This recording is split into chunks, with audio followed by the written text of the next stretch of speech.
তো বুয়েট প্রিপারেশনের আমার প্রথম ক্লাসের সবার পক্ষে একটা অনুরোধ থাকবে যে এই সব ক্লাসগুলোতে কিংবা এই সব প্রিপারেশনের ক্ষেত্রে কথা হবে কম, কাজ হবে বেশি। যেমন আমরা সেকেন্ড পার্টের তাপগতিবিদ্যার চ্যাপ্টার নিয়ে ফার্স্টে আলোচনা করব, যেখানে তাপগতিবিদ্যার এখানে প্রথম সূত্রের গাণিতিক রূপ আছে।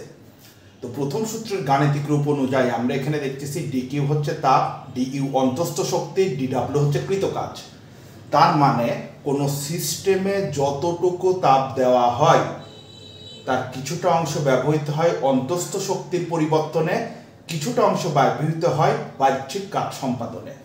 যদি আমাদের কোনো কোশ্চিনে তাপ শোষণ থাকে ডিকিউ পজিটিভ, তাপ হারালে ডিকিউ নেগেটিভ। যদি অন্তস্থ শক্তি আমাদের কোনো কোশ্চিনে বৃদ্ধি বলা থাকে ডিইউ প্লাস, হ্রাস বললে মাইনাস।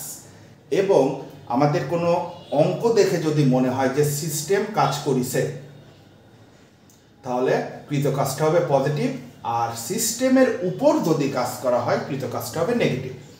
আমরা এখন বুয়েটের কিছু অঙ্কের স্যাম্পলের যে স্যাম্পলটা আমরা দেখতেছি সেখানে আমরা দেখতে পাচ্ছি উপরে আমাদের কোশ্চিনে দেওয়া আছে কি যে কোনো সিস্টেম 900 জুল তাপ শোষণ করে। তাহলে সিস্টেম যেহেতু 900 জুল তাপ শোষণ করতেছে তার মানে ডিকিউ অ্যাবসলিউটলি পজিটিভ, এবং তার সাথে বলা হয়েছে 300 জুল কাজ সম্পাদন করে, তার মানে ডিডব্লিউ হচ্ছে কত 300 জুল। তাহলে এখন ফাইনালি আমাদের চাইছে অন্তস্থ শক্তির পরিবর্তন, অর্থাৎ ডিইউ ইকুয়াল টু হোয়াট। তো আমরা এটার সমাধান কিভাবে করব? আমরা সূত্র কি জানি? DQ equal two DU plus DW. তাহলে এখন DQ minus DW equal to কত? ডিইউ। তো আমাদের ডিকিউ কত দেওয়া আছে? 900, ডিডব্লিউ 300। তাহলে আমাদের লজিক্যালি ডিইউ এর মানটা কত হয়ে যাবে? 600। এবং ইন্টারেস্টিং যে ব্যাপার হলো এখানে পজিটিভ অ্যান্সার মানে কি? আসলে এখানে অন্তস্থ শক্তিটা বৃদ্ধি পাইছে। আমরা যদি পরের কোশ্চিনটা দেখি, এখানে আমাদের কোশ্চিনে কি বলা আছে? উপরে বলা আছে পরিবেশ থেকে কোনো সিস্টেম 800 জুল তাপ শোষণ করে। তার মানে যেহেতু শোষণ করে তার মানে তাপ শোষণ মানে এই 800 জুলটা হয়ে যাবে আমাদের পজিটিভ। তারপরে বলা হচ্ছে 500 জুল অভ্যন্তরীণ শক্তি বৃদ্ধি পেলে, তার মানে অভ্যন্তরীণ শক্তি কি পাইছে? বৃদ্ধি, তার মানে পজিটিভ। সেই পজিটিভ মানটা আমাদের কত দেওয়া আছে? 500 জুল। এখন ফাইনালি চাইছে সিস্টেমটি কত কাজ সম্পাদন করবে, অর্থাৎ ডিডব্লিউ ইকুয়াল টু হোয়াট। তো এখন যদি আমরা সূত্র ওয়াইজ করতে যাই, ডিকিউ ইকুয়াল টু কত? DU plus DW. তাহলে DQ minus DU equal to কত হয়ে যাবে? ডিডব্লিউ। DQ 800, DU 500, DW. তাহলে ফাইনালি আমাদের কৃত কাজটা হয়ে গেল 300 জুল। তাহলে আমরা কি দেখতেছি? কৃতকাজ যেহেতু 300 জুল পজিটিভ আইছে তার মানে কি সিস্টেমই কাজ করছে। এবং আর একটা ব্যাপার হচ্ছে আমরা কিন্তু একটা টেকনিক্যাল বিষয় যদি একটু খেয়াল করি, ডিকিউ, ডিইউ, ডিডব্লিউ তিনটার এককই কিন্তু জুল। আমরা 4 নম্বর কোশ্চেনটায় যদি দেখি, কোন সিস্টেমের শোষিত তাপ 520 জুল, তার মানে ডিকিউ অবশ্যই প্লাস 520 জুল, এবং কৃতকাজ 600 জুল হলে তার মানে কৃতকাজ ডিডব্লিউ 600 জুল। এখানে আমার বলে নাই সিস্টেম দ্বারা কৃতকাজ না সিস্টেমের উপরে কৃতকাজ, কিছু না দেওয়া থাকলে পজিটিভ নিতে হবে। অন্তস্থ শক্তির পরিবর্তন অর্থাৎ ডি ইকুয়াল টু হোয়াট। তো আমরা সূত্র কি জানি? DQ equal two DU plus DW. তাহলে লজিক্যালি কত হবে? DQ minus DW equal to কত? ডিইউ। তাহলে ডিকিউ এর মান কত দেওয়া আছে? 520, ডিডব্লিউ 600 হয়ে গেল ডিইউ। তার মানে ডিইউ এর মান আমাদের আসতেছে -80 জুল। অর্থাৎ এই জায়গায় অভ্যন্তরীণ যে শক্তিটা, যেটার আর নাম হচ্ছে অন্তস্থ শক্তি, সেটার কিন্তু কি পাইছে? হ্রাস পাইছে।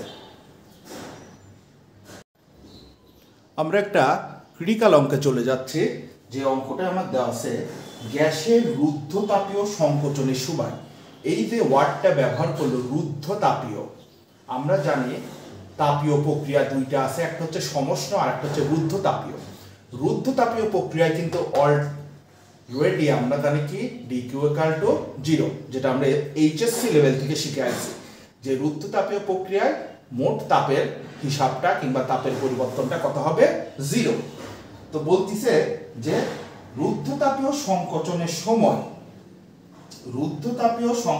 সময় 350 জুল কাজ সম্পাদিত হয়, তার মানে ডিডব্লিউ ধরে নিলাম কত 350 জুল।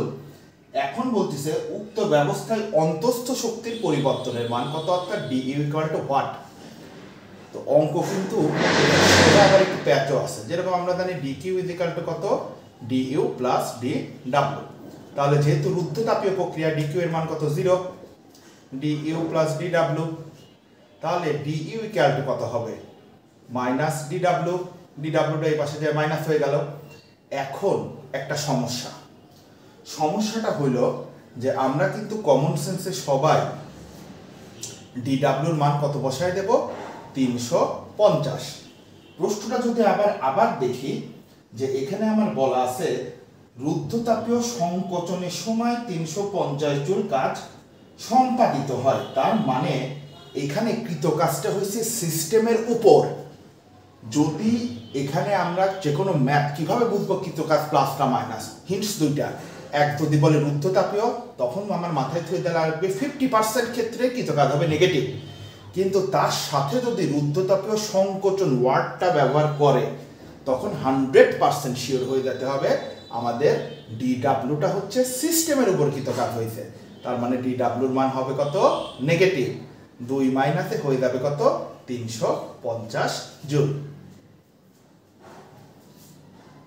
আমরা যদি এখানে এমসিকিউটা দেখি, এখানে বলা আছে তাপগতিবিদ্যার প্রথম সূত্র কি নিয়ে আলোচনা করে।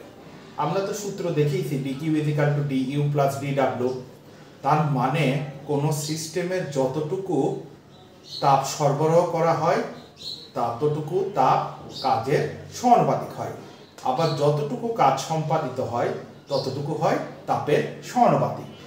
এর মানে তাপগতিবিদ্যার প্রথম সূত্র শুধুমাত্র কাজ এবং তাপ শক্তি নিয়ে আলোচনা করবে।